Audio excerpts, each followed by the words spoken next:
Thukuru wa secondary wa Kiambogo o ũndũ ũmwe na Waragia Forest Kĩjabi gĩcigo-inĩ kĩa Rari kaunti-inĩ ya Kiambu nĩ hingĩtwo kumana na namba nini ya arutwo.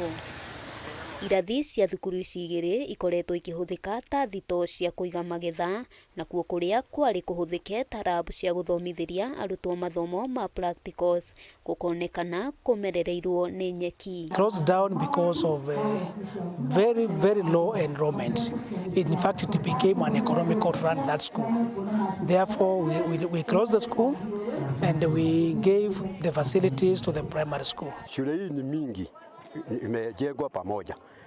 Tungeomba kwa sababu kuna shule tatu, tutoe shule moja, imaji na shule hiyo ingine tubaki na shule mbili. Thukuru ingĩ 10 gĩcigo-inĩ oro gĩkĩ irĩ kĩgeri-inĩ gĩa kũhingwo kũrũmĩrĩra ũnyihu wa arutwo, na arutwo matanyĩtwo gũturanĩrwo hamwe thukuru-inĩ ĩmwe nĩguo gũkinyĩria namba njiganu ya arutwo. Shule zetu zikuonekana zinafanya masomo vizuri. Wazazi wale ambazo wametoa watoto nje wataweza, wale wanatoa watoto nje ya Rari wataweza kuwarudisha hapa pia. Wenye tuko nao tumelemewa, tutashinda na kuongezea wengine.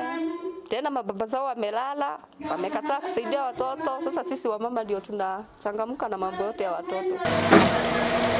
Thengia na thukuru cia secondary, thukuru wa mũthingi wa Nyamweru gĩcigo-inĩ oro gĩkĩ ũrandĩkithirie arutwo 5 kĩrathi kĩa grade 1, na ũndũ ũyũ ũhanĩkĩte ona thengia wa thukuru ũyũ gũthondekwo werũ. Ni zile shule ambazo unakuta kuna upungufu, ni mahali ambapo kuna shida ya management na unakuta performance haiko sawa. So watoto wanahama kutoka kwa shule hii wanaenda shule nyingine. Utakuta kutoka hapa kwenda Kiambu ni distance ni kubwa, na wengine wanaenda na wanakosa kusaidika kupata basari huko. So wengi wao wakaona ya kwamba watoe watoto hapa ili wawalete Nyandarua County, shule za Nyandarua County. Kũringana na aciari, gĩtũmi kĩnene gĩa thukuru ici gũcokio mĩrango nĩ kũrũmĩrĩra mathomo gũcoka thĩ, ũndũ ũrĩa ũcũngĩrĩirie arutwo mathamĩrio thukuru-inĩ ingĩ. Handũ-inĩ ha Kameme TV, rĩtwa rĩakwa nĩ Wambui wa Njũgũna.